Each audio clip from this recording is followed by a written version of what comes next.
दोस्तों, हौसलों के तरकस में कोशिशों का वह तीर जिंदा रखो, हार जाओ जिंदगी में चाहे सब कुछ, जीतने की उम्मीद जिंदा रखो।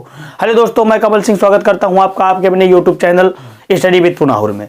दोस्तों, हम पढ़ रहे थे लाभ और हानि। आज लाभ और हानि की 6वीं क्लास है।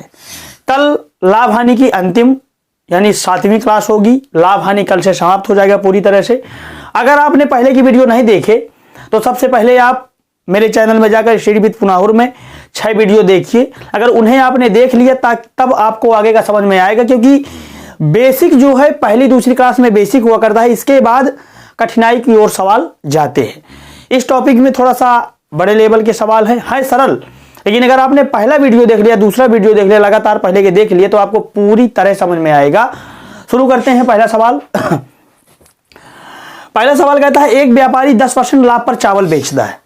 मतलब जितने में वो खरीद कर लाया था उससे 10% लाभ पर बेच रहा है, और एक लाभ वो कमा रहा है धोखे से। कैसे? और सही से मतलब सही से क्या होता है, 1 किलो में 1000 ग्राम खरीद कर वह लाया, लेकिन आपको कितना दे रहा है? सही से 20% कम का वाट, यानी 1000 सही होता, सही 1 किलो में 1000 ग्राम, लेकिन आपको वह 20% कम का वाट प्रयोग में लाता है आपके लिए जब आपको देता है। तो 10% पहले लाभ कमाया और 20% वाट उसका कम है, तो टोटल उसको कितना प्रतिशत लाभ या हानि हुई देखते हैं। देखिए, पहले दोस्तों लाभ कमा लिया 10% का पहले, इसके बाद खरीद कर लाया है वह मित्रों 1000 ग्राम, ठीक है। अब 20% कम का वाट प्रयोग करता है, यानी मान लीजिए 1 किलो में 1000 ग्राम होते हैं, ठीक है। 20% कम का वाट, यानी 1000 का 20% कम कर दीजिए 80%। 1000 का 20% कितना होगा दोस्तों? 200 ग्राम दे रहा है आपको 800 ग्राम। समझना मेरी बात को। 10% आपसे पहले लाभ कमा रहा है, इसके बाद वह बाट 20% कम कर रहा है, यानी 1000 ग्राम में खरीद कर लाया, लेकिन आपको दे रहा है 800 ग्राम। पैसा ले रहा है 1000 ग्राम का, आपको दे रहा है 800 ग्राम, 10% पहले लाभ। तो इसमें देखते हैं, ये देखिए भाव का केस है, अमाउंट का केस नहीं है। भाव के केस में हमेशा प्रतिशत लाभ या प्रतिशत हानि एसपी पर निकाली जाती है। 1000 ग्राम खरीद कर लाया, दे रहा है 800 ग्राम, इसको इसमें कितना प्रतिशत लाभ हुआ देखते हैं। 200 ग्राम का लाभ हुआ एसपी पर, 800 ग्राम पर परसेंट में निकालिए, सबसे गुणा लगा दीजिए। 200 से 800 काटेंगे 4 बार, 4 से काटेंगे 100 को आ जाएगा 25% मित्रों इधर लाभ कमा रहा है, यानी 2 लाभ वो कमा रहा है। एक लाभ 10% का पहले ही और बाट कम करके 25% एक्स्ट्रा लाभ कमा ले रहा है। तो दोनों लाभ जब 2 लाभ होते हैं तो हम एक फार्मूला लगाते हैं, AB फार्मूला। आपको मैंने कल बताया था, आपको शायद याद हो। AB प्लस AB बाई 100%, ठीक है। A की जगह पहला परसेंटेज, B की जगह दूसरा परसेंटेज। अगर हानि है तो माइनस में रखिए, लाभ है तो प्लस में रखिए। पहला 10% लाभ कमा रहा है, फिर 25% लाभ कमा रहा है। ये 20% नहीं लिखेंगे, 20% कम वाट का प्रयोग जब करता है तो उसको 25% लाभ होता है, ठीक है। 25 रखेंगे B की जगह, प्लस AB 10 गुणे 25 100, ठीक है। 10 प्लस 35 करेंगे मित्रों, आ जाए 10 प्लस 25 करेंगे मित्रों 35 आएगा। ये आएगा 250 दोस्तों, 25 दाम 250। 250 को जब 100 से काटेंगे तो आ जाएगा 2.5 मित्रों। तो 35 प्लस 2.5 इक्वल टू 37.5% टोटल लाभ। टोटल लाभ मित्रों उसका कितना हुआ? 37.5%, यानी कहने का मतलब कि 2 लाभ उसने लगातार, एक 10% का लाभ और बाद में 25% का लाभ कमाया। तो टोटल जब उसका हमने लाभ निकाला AB प्लस फार्मूले से, तो उसका पूरा लाभ हुआ दोस्तों 37.5%। चलते हैं मित्रों अगले प्रश्न पर।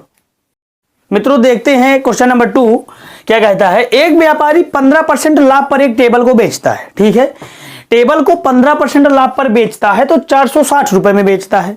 15% लाभ लेकर 460 में बेचता है, और उसने एक दूसरे टेबल को 10% हानि पर बेचा, ठीक है।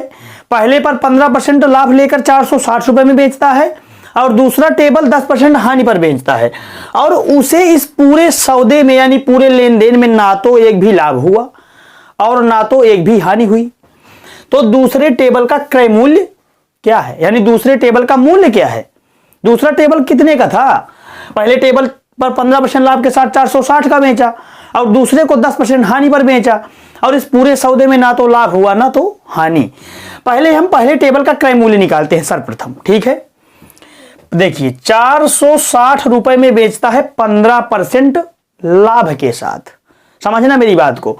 जब 15% लाभ पर बेचेगा तो आप ये समझिए कि 15% लाभ पर जब बेचेगा तो 115% में बेचेगा, भाई 15% लाभ जुड़ा है, क्रय मूल्य होता है 100 का, 15% लाभ जोड़कर 460 है, यानी 115% है 460, तो 460 बटे 115 इंटू 100, ठीक है, क्रय मूल्य निकलेगा।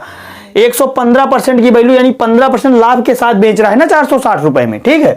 तो इसको काट दीजिए भैया, इसको जब आप काटेंगे 5 से काट दीजिए पहले, तो आ जाएगा 23 बार में, ये चला जाएगा मित्रों 20 बार में। 23 दूना क्या होता है 46, ये 20 हुआ, 20 का गुणा 20 में करेंगे, 20 का वर्ग होता है 400 मित्रों। 400 रुपए में उसने पहली टेबल खरीदी थी, समझना बात को।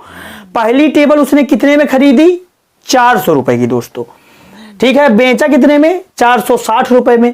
आप ये बताइए आपने खरीदा 400 रुपए में, बेचा 460 में, कितना लाभ हुआ, यानी एसपी माइनस सीपी कर दीजिए, लाभ आ जाएगा आपका एसपी माइनस सीपी।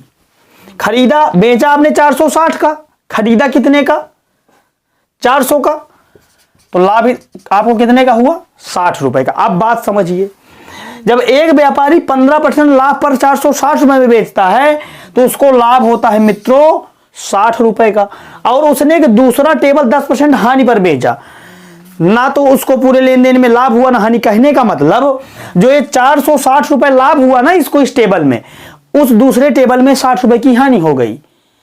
पहले दो वस्तु है आप समझिए, एक पर आपने 60 का लाभ कमा लिया और एक वस्तु पर आपने 60 रुपए घाटा सह लिया, आपको हानि हो गई। तो आप जब पूरे उसका मतलब पूरे सौदे का अनुमान लगाएंगे, जोड़ेंगे, तो आपको 60 रुपए एक में लाभ हुआ, एक में 60 रुपए हानि हो गई, तो आपको कुछ हुआ, कुछ ना हुआ, ना तो आपको लाभ हुई ना तो हानि हुई। कहने का मतलब जो 10% हानि होती है दूसरे टेबल में ना, वो 60 रुपए के बराबर ही है मित्रों। ये जो 10% की हानि होती है ये 60 रुपए के बराबर ही है, क्योंकि जितने का लाभ हुआ उतने की ही हानि होगी, तब तो पूरे सौदे में आपको ना लाभ ना हानि होगी। परसेंट कुछ भी रखा हो, अगर परसेंट कम है तो मूल्य ज्यादा रहा होगा। यानी 15% की वैल्यू 460 रुपए के हिसाब से 15% की वैल्यू 60 है। समझना, तो इसमें 60 की वैल्यू 10% है, यानी जो दूसरा टेबल है उसका 10% 60 रुपए के बराबर है। दूसरे टेबल की कीमत 10% 60 के बराबर, तो 100% हम मित्रों निकाल लेंगे। मारकर दूसरा दो भैया। 10% बराबर 60 के, तो 100% हम कैसे निकालेंगे 60 बटे 10 इंटू 100 भैया। 10 का भाग देंगे 6 में, 10 छक्के 60 और 6 का गुणा 100 में कर देंगे 600 आएगा दोस्तों। कहने का मतलब कि जो दूसरा टेबल है उसका क्रय मूल्य कितना था 600 रुपए था, ठीक है। अब देखिए मैं आपको बता रहा हूं कैसे। आपने 460 रुपए में कोई चीज खरीदी, ठीक है। 460 में बेची, 60 रुपए लाभ लेकर 400 रुपए में आपने बेचा, तो 400 रुपए का 15% निकालिए। 400 रुपए का 15% निकाल लीजिए भैया। 4 बार में 15 चौको 60, 60 लाभ हुआ पहले में, दूसरे में देखिए 600 का है। दूसरा आपने खरीदा 600 का, 10% हानि पर बेचा। खरीदा 600 का, बेचा 10% हानि पर। 100 से 600 काटेंगे 6 बार, 10 छक्के 60। अब देखिए एक में 15% का जब लाभ हुआ तो 60 हुआ, और दूसरे में 10% की हानि भी 60 हुई, यानी हानि और लाभ रुपयों में बराबर है। तभी तो आपको पूरे सौदे में न लाभ हुआ ना हानि। एक में 60 का लाभ हुआ और एक में 60 का घाटा लग गया, तो लाभ कहां होगा, ठीक है। समझ में आ गया आपको। चलते हैं मित्रों क्वेश्चन नंबर 3 पर। मित्रों देखते हैं क्वेश्चन नंबर 3 क्या कह रहा है। विक्रय मूल्य पर 25% लाभ, विक्रय मूल्य पर 25% लाभ क्रय मूल्य पर कितने प्रतिशत लाभ के बराबर है। अब समझिए, विक्रय मूल्य पर 25% लाभ, मान लेते हैं विक्रय मूल्य हमारा 100 था, माना विक्रय मूल्य 100 रुपए माना हमने, मान लिया विक्रय मूल्य 100 था। विक्रय मूल्य पर 25% लाभ, अभी हमने 100 माना तो उसका 25% 25 ही होगा। विक्रय मूल्य पर 25% का लाभ यानी लाभ 25 रुपए, ठीक है। अगर कोई चीज आपने 100 में बेची 25 रुपए लाभ के साथ, ठीक है, माना विक्रय मूल्य पर 25% लाभ, यानी 100 में आपने बेचा, उसमें 25 रुपए आपका लाभ है, तो आपने खरीदा कितने का था? सीपी भैया आपने कितने का किया? 75 रुपए का, यानी क्रय किया 75 का, 75 रुपए का खरीदा, अब 25 रुपए लाभ के साथ 100 में आपने बेच दिया। ठीक है, अब देखिए क्रय मूल्य पर कितने प्रतिशत लाभ के बराबर है, यानी कि ये जो 25 रुपए लाभ है ये क्रय मूल्य के कितने % के बराबर है? देखिए 25 रुपए कह रहा है कि जो 25 रुपए लाभ है क्रय मूल्य के कितने % के बराबर है?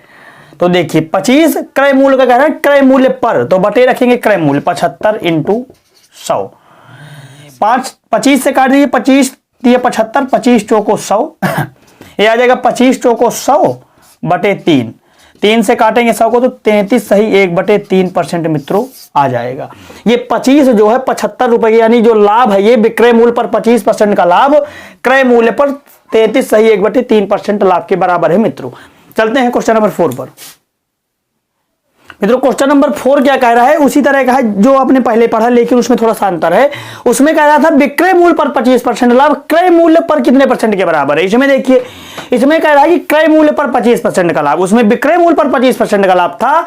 इसमें कह रहा है कि क्रय मूल्य पर 25% का लाभ विक्रय मूल्य के कितने % के बराबर है। देखिए भैया, तो इसमें क्रय मूल्य मान लेते हैं हम, सीपी 100 रुपए मान लेते हैं, सीपी 100 रुपए माना, ठीक है।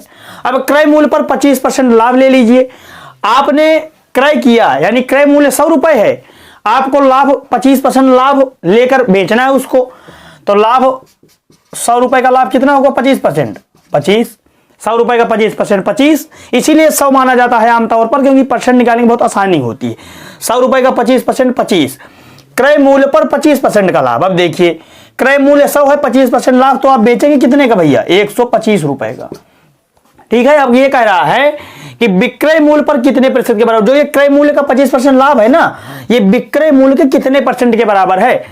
तो 25 विक्रय मूल्य पर पूछ रहा है, तो विक्रय मूल्य नीचे रखेंगे, एसपी 125 मित्रों इंटू 100। अब देखिए % में निकालना है, % लगा दीजिए, 25 पंचे 125, 5 से 100 को काटेंगे मित्रों 20% दोस्तों। चलते हैं क्वेश्चन नंबर 5 पर। देखते हैं मित्रों क्वेश्चन नंबर 5। अवनीत 20% छूट पर एक घड़ी खरीदता है। अवनीत एक घड़ी पर 20% छूट के साथ खरीदता है उसको। जब 20% छूट पर खरीदता है तो उसको 25 रुपए की छूट मिल जाती है, यानी 25 रुपए का उसको लाभ होता है, यानी 25 रुपए बचत होती है उसको। ठीक है, तो बताएं कि उसने घड़ी के लिए कितने रुपए दिए, कितने रुपए अदा किए। ठीक है, एक घड़ी अवनीत ने 20% छूट पर खरीदा तो उसे 25 रुपए की बचत हो गई। तो ये आप ये बताइए कि उसने घड़ी के लिए कितने रुपए दिए, कितने रुपए अदा किए। पहले हमें जब घड़ी का क्रय मूल्य पता होगा तब तो हम बता पाएंगे। क्रय मूल्य कैसे निकालेंगे, देखिए 20% जब छूट पर खरीदता है मित्रों, 20% छूट पर, तो उसे 25 रुपए का लाभ होता है, यानी 25 रुपए बचत होती। यानी जो घड़ी का क्रय मूल्य है उसका 20% 25 रुपए के बराबर है। भाई 20% आपको छूट मिली तो आपके 25 रुपए बच गए, यानी घड़ी का 20% रुपए में 25 के बराबर है। तो क्रय मूल्य 100 का होता है, 100% हम निकाल लेंगे, 20% बराबर 25 के, तो 100% बराबर 25/20 इंटू 100 भैया, 20 पंचे 100, 25 पंचे 125। लेकिन ये उत्तर नहीं आया अभी, ये आया घड़ी का क्रय मूल्य भैया, सीपी 125 रुपए। ठीक है, यानी उस घड़ी का जो क्रय मूल्य है, सॉरी क्रय मूल्य नहीं, एमआरपी छापा मूल्य 125 रुपए है। ठीक है, आपको मूल्य पता चल गया घड़ी का 125 है। अब देखिए वो बाजार गया, घड़ी पर 125 रुपए रेट पड़ा था, तो अवनीत ने 20% छूट पर खरीदा था ना। ठीक है, 20% छूट पर खरीदा था, तो 125 का 20% निकाल दीजिए मित्रों, 20 पंचे 100 और 5 से इसको काटेंगे तो 25 बार जाएगा, यानी 25 रुपए की बचत करता है। तो 125 में जब 25 की बचत कर लेगा भैया तो आ जाएगा 100 रुपए। यानी घड़ी के लिए अवनीत ने 100 रुपए दिए। ये 20% ना भी आप निकाले तो एक तरीका मैं बता रहा हूं, उसमें क्वेश्चन में दिया हुआ है। 125 रुपए घड़ी में रेट पड़ा था, जब 20% छूट पर खरीदता है तो 25 रुपए की बचत होती है, यानी 125 की घड़ी है, 25 रुपए की बचत होती है, तो सीधा सा 25 रुपए की बचत कर दीजिए 100 रुपए। ये देखिए 20% और 25 रुपए बराबर हैं। ठीक है, चलते हैं मित्रों क्वेश्चन नंबर 6 पर। दोस्तों क्वेश्चन नंबर 6 क्या कह रहा है, अभय ने 20% छूट पर एक रेडियो खरीदा। ठीक है, अभय ने 20% छूट पर एक रेडियो खरीदा, उस रेडियो को उसने 15% लाभ लेकर, उस रेडियो पर उसने 15% लाभ लिया और 690 रुपए में बेच दिया। तो उस रेडियो का क्रय मूल्य क्या था, यानी उसने खरीदा कितने में था उस रेडियो को, ये बताना है हमको। ठीक है देखिए, छूट पर खरीदा, एमआरपी होती है प्रिंटेड रेट, छापा रेट। ठीक है, एमआरपी जो होती है छापा रेट, जितना रेट उसमें छपा था उस छापे रेट से 20% छूट पर उसने खरीद लिया, क्रय किया। 20% छूट पर, एमआरपी से 20% छूट लेकर उसने क्रय किया, खरीद लिया।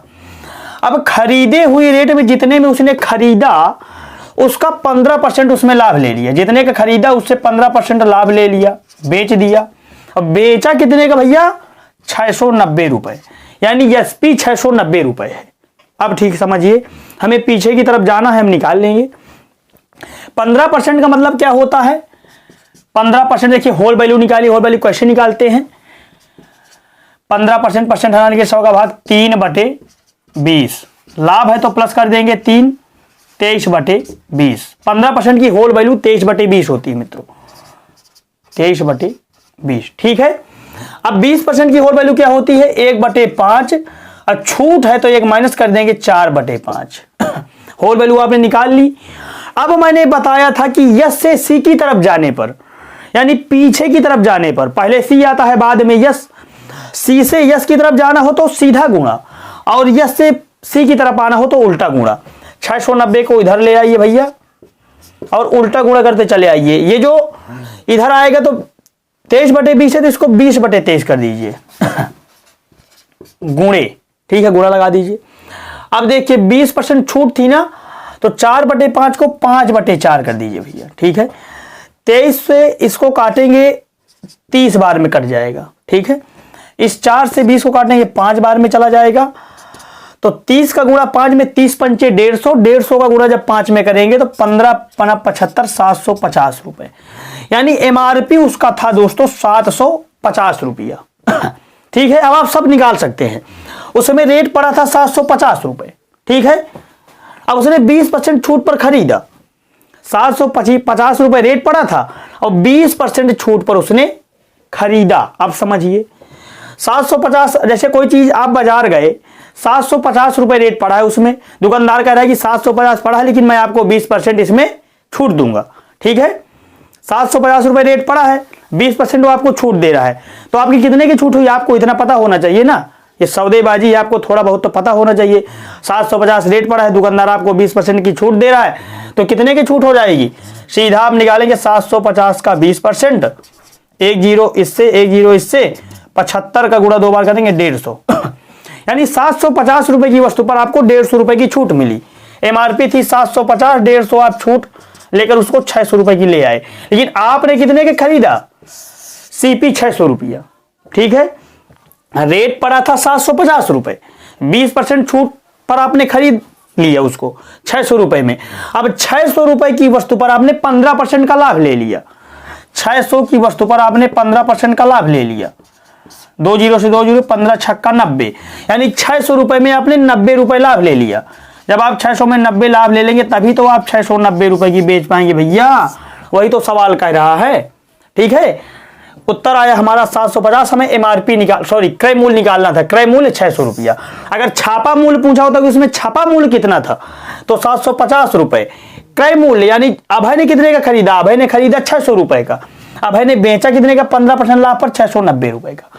ठीक है, चलते हैं नेक्स्ट क्वेश्चन पर। देखिए क्वेश्चन नंबर 7 क्या कह रहा है, थोड़ा सा अलग टाइप है, इसको समझने का प्रयास करिए। इकबाल अपने वस्तु पर कितना मूल्य अंकित करे। जैसे आप कोई चीज खरीद कर लाए, आपको कहा जा रहा है कि आप उस पर कितना मूल्य अंकित करें, यानी कितना बढ़ाकर अंकित करें कि उस वस्तु पर 6.1/4% की छूट देकर बेचने पर भी के बाद भी आपको 5% का लाभ हो सके। इसमें कई तरह के प्रश्न आएंगे, कितना बढ़ा के छापा जाए या टोटल कितना छापा जाए, मैं आपको समझा रहा हूं। देखिए, इकबाल अपने वस्तु पर कितना मूल्य अंकित करे कि उस वस्तु पर 6.1/4% की छूट देने के बाद भी वो 5% का लाभ कमा सके। 6.1/4% की आप पहले होल वैल्यू निकाल लीजिए। देखिए 4 छंग 24, एक 25/4 मित्रों, 25/4 % हटाने के लिए 100 से भाग, ठीक है, भाग ही है वो, नीचे गुणा हुआ है, ठीक है। अब देखिए 25 चौको 100, 1/16 छूट देकर है ना, छूट देकर तो 1 माइनस कर दीजिए, 15/16, ठीक है। अब 15/16 छूट देने के बाद भी आपको 5% का लाभ हो, तो 15/16 आपको इधर लिख देना है, बराबर लगा देना है, 5% का लाभ हो सके ना। तो 100% में जब आप 5% बढ़ाएंगे यानी 105% में बेचेंगे, तभी तो आपको 5% का लाभ होगा, यानी आप बेचेंगे 105% में, ठीक है भैया।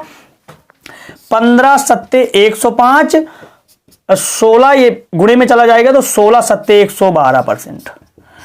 कहने का मतलब यह है कि आप उस वस्तु का रेट 112% छापेंगे, यानी जो एमआरपी रहा होगा उससे 12% बढ़ाकर जब आप लिखेंगे, तब आप 6 सही 1/4% की छूट देने के बाद भी 5% लाभ कमा पाएंगे। एक उदाहरण छोटा सा देखिए आप, जैसे एमआरपी 1000 रुपए है किसी वस्तु की, एमआरपी 1000 रुपए है किसी वस्तु की, ठीक है, और आप कह रहे हैं कि इस 1000 रुपए में मैं 6 सही 1/4% की छूट भी दे दूं और 5% लाभ भी हो सके। तो आप सोचें कि कितना रेट आपको बढ़ा के लिखना पड़ेगा। आपको 112% रेट लिखना पड़ेगा, यानी 1000 का 112%, ठीक है, यानी एक्स्ट्रा कितना लिखना पड़ेगा। सीपी तो 100% का होता है, एमआरपी 100 का है, 112%, यानी 12% आपको बढ़ा के लिखना पड़ेगा, ठीक है। तो 1000 रुपए एमआरपी है, 12% आपको बढ़ा कर लिखना है रेट। 100 से 2 जीरो चले गए, 10 का गुणा 12 में करेंगे 120, यानी 120 रुपए बढ़ा के आपको लिखना पड़ेगा एमआरपी में। 1000 प्लस 120 यानी 1120 रुपए जब आप छापेंगे, 1120 रुपए आपने छाप दिया। अब आप कह सकते हैं कि भैया इसमें मैं 6 सही 1/4% की आपको छूट दे रहा हूं, फिर भी आपको 5% का लाभ होगा। इसमें आप 6 सही 1/4% छूट भी निकाल देंगे तो भी आपको इस रेट से 5% का लाभ हो जाएगा। दोस्तों चलते हैं अगले क्वेश्चन पर। देखिए मित्रों, क्वेश्चन नंबर 8, एक दुकानदार किताब पर छपे मूल्य पर 15% छूट देकर भी 20% लाभ कमाता है। मान लीजिए आपने कोई चीज खरीदी, एमआरपी पर आपने 15% छूट दे दिया, किताब पर छपे मूल्य मतलब प्रिंटेड रेट, ठीक है। एमआरपी हमेशा सीपी से बड़ा होता है, लागत मूल्य, सीपी को कहते हैं लागत मूल्य, ठीक है। जैसे एमआरपी का मतलब छपा रेट, कोई चीज की लागत आई किसी कंपनी में 10 रुपए, तो एमआरपी हमेशा लागत मूल्य से ज्यादा छापी जाएगी, कम नहीं छापी जा सकती। ये नहीं कि आपको 10 रुपए लागत लगी, आप 9 रुपए इसमें प्रिंट कर दे, नहीं, घाटा लग जाएगा कंपनी को। हमेशा लागत मूल्य जितनी उसमें लागत लगी है उससे ज्यादा ही छपा हुआ रेट होता है, एमआरपी हमेशा ज्यादा होती, ठीक है, ये ध्यान रखना आप हमेशा। तो एक दुकानदार किताब पर छपे मूल्य में 15% छूट देता है। मान लीजिए कि एमआरपी मित्रों उस किताब की रही X रुपए, एमआरपी X रुपए रही भैया, मान लिया हमने एमआरपी X रुपए। अब एमआरपी पर आपको एमआरपी पर 15% की छूट मिली, आप खरीदने गए, X रुपए एमआरपी, आपको कहा कि 15% छूट देकर ले लीजिए, तो आपको ये पड़ी X 15% छूट देकर, यानी आपको 85% में दिया उसने भैया, ठीक है। सीपी हम निकाल रहे हैं तो ये आ जाएगा 17/20, X का गुणा करेंगे तो 17X/20 हो जाएगी मित्रों, यानी इतने में बेचता है वो, फिर भी 20% का लाभ कमाता है। इतने में बेचने के बाद फिर भी 20% का लाभ वो कमा ले रहा है। 20% की होल वैल्यू आप निकाल लीजिए तो आ जाएगा 1/5, लाभ है तो प्लस कर दीजिए 6/5, ठीक है, लाभ है तो 6/5। अब देखिए 17X/20 लाभ हो रहा है, तो जब एसपी से सीपी निकालना है हमें तो उल्टा करेंगे, 5/6, 5 इसको काटिए 4, 17X/6 चौको 24, 17X/24, ठीक है, 17X/24 सीपी हुआ। अब छापा मूल्य क्या है, X, छापा मूल्य X है और लागत मूल्य है 17X/24। इसी का हमें अनुपात निकालना है कि कितना अनुपात रहा होगा, लागत मूल्य, छापा मूल्य एवं लागत मूल्य का अनुपात। तो छापा मूल्य है X अनुपाते लागत मूल्य, क्या हमने निकाला 17X/24, X से X कट गया, ये गुणे में चला जाएगा, इधर आ जाएगा तो 24/17, यानी जो अगर एमआरपी 24 रुपए रहा तो सीपी 17 रुपए रहा दोस्तों। तब आपको 15% छूट देने के बाद भी 20% का लाभ होगा। 24 रुपए एमआरपी रहा, 17 रुपए में आपने उसे दिया तो भी आपको 15% आपने छूट भी दिया तो भी आपको 20% का लाभ हुआ। मित्रों चलते हैं क्वेश्चन नंबर 9 पर। देखिए दोस्तों क्वेश्चन नंबर 9 क्या कह रहा है, दिलीप अपनी पूंजी पर 15% लाभ कमाता है। समझना, दो पूंजी है उसकी, दिलीप अपनी पूंजी पर 15% का लाभ कमाता है, परंतु उसको अपनी दूसरी पूंजी पर 10% की हानि हो जाती है। यदि पूंजियों में अनुपात 3:5 का हो तो सब मिलाकर कुल मिलाकर उसे इस पूरे लेन देन में कुल कितने प्रतिशत की हानि या लाभ हुआ। देखते हैं मित्रों, पूंजियों का अनुपात क्या है।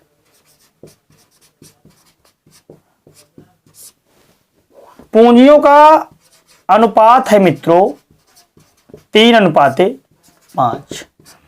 अब इस 3:5 को आप समझिए, 3 और 5 भी हो सकता है, 300 और 500 हो सकता है, 30,000 और 50,000 भी हो सकता है, 3 लाख और 5 लाख भी हो सकता है। ठीक है, अनुपात को बढ़ाने के लिए जितने का गुणा आप इस तरफ करेंगे उतने का गुणा आप इधर करिए, अनुपात वही रहेगा।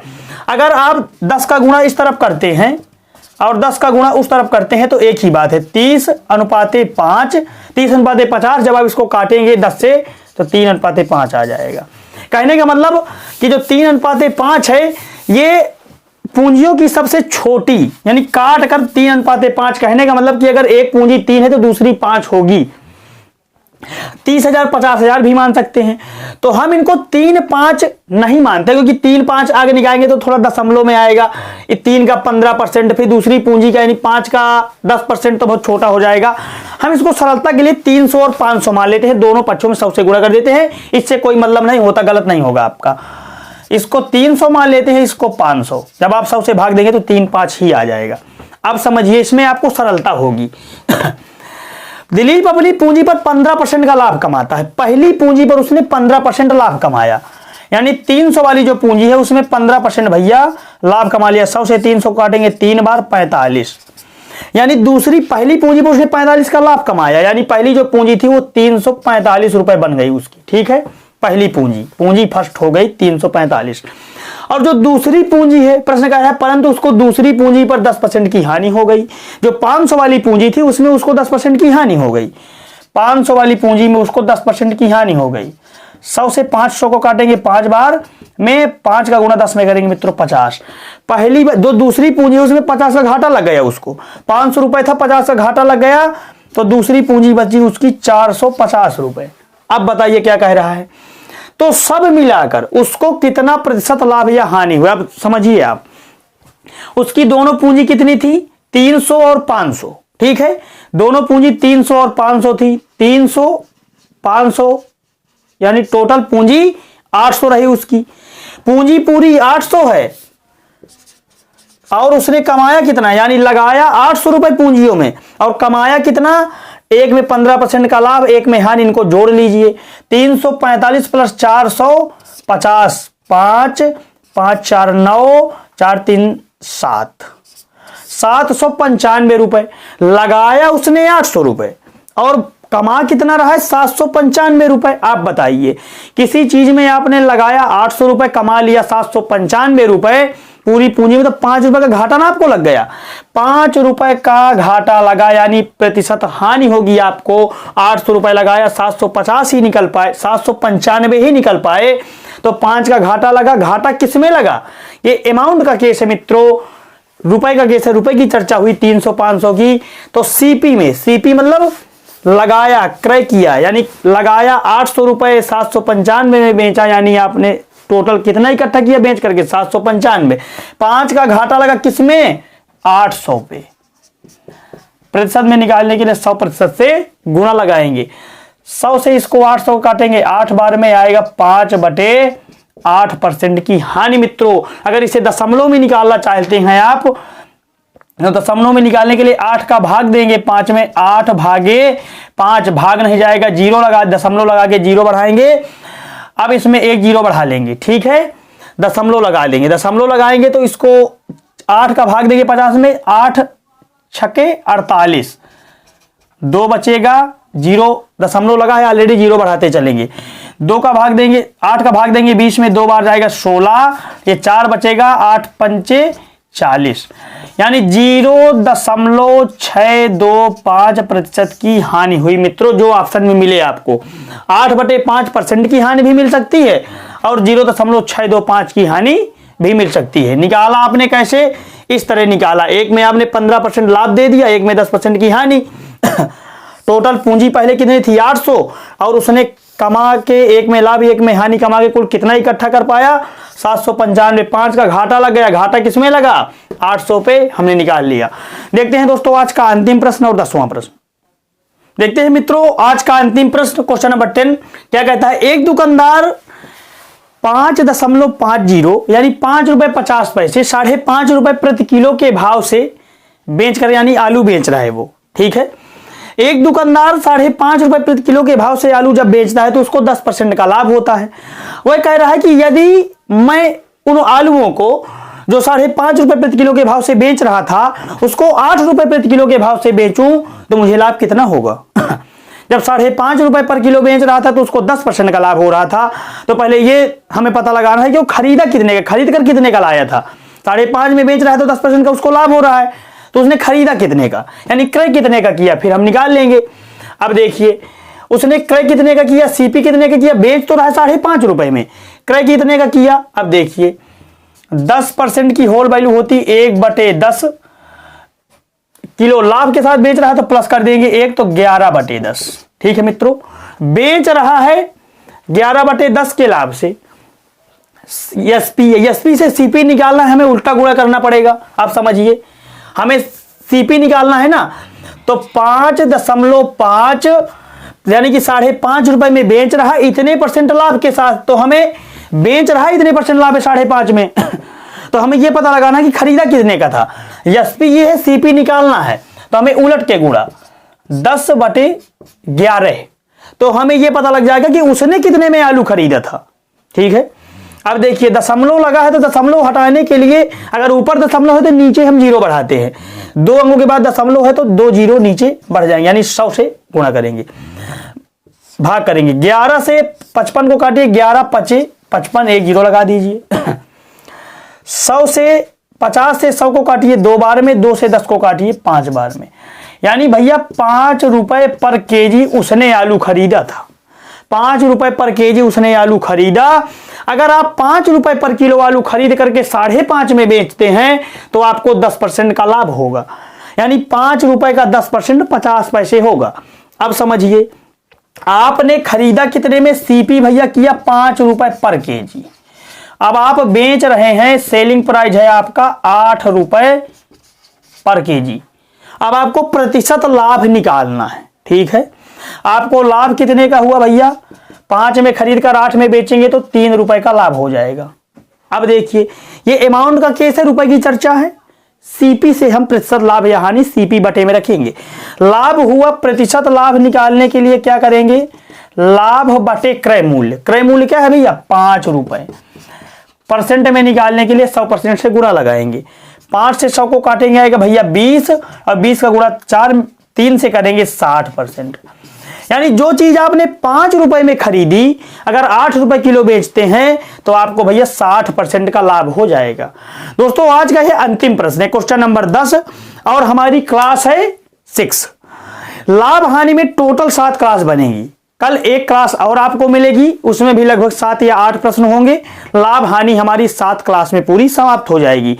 अगर आपने पहले की वीडियो नहीं देखे तो आप जाकर के मेरे चैनल में पहले की वीडियो देख ले, ताकि आपको ये सभी सवाल आसानी से समझ में आने लगे। क्योंकि पहले वीडियो में किसी भी टॉपिक का बेस बताया जाता है, आधार बताया जाता है, उसको समझने के तरीके बताए जाते हैं। मित्रों अगर ये वीडियो आपको अच्छा लगा तो वीडियो को लाइक करिए, चैनल को सब्सक्राइब करिए और अपने मित्रों को भी इस चैनल के बारे में बताइए। अपने मित्रों को भी ये वीडियो शेयर कर दिया करिए। मिलते हैं कल अगले वीडियो में, तब तक के लिए जय हिंद दोस्तों।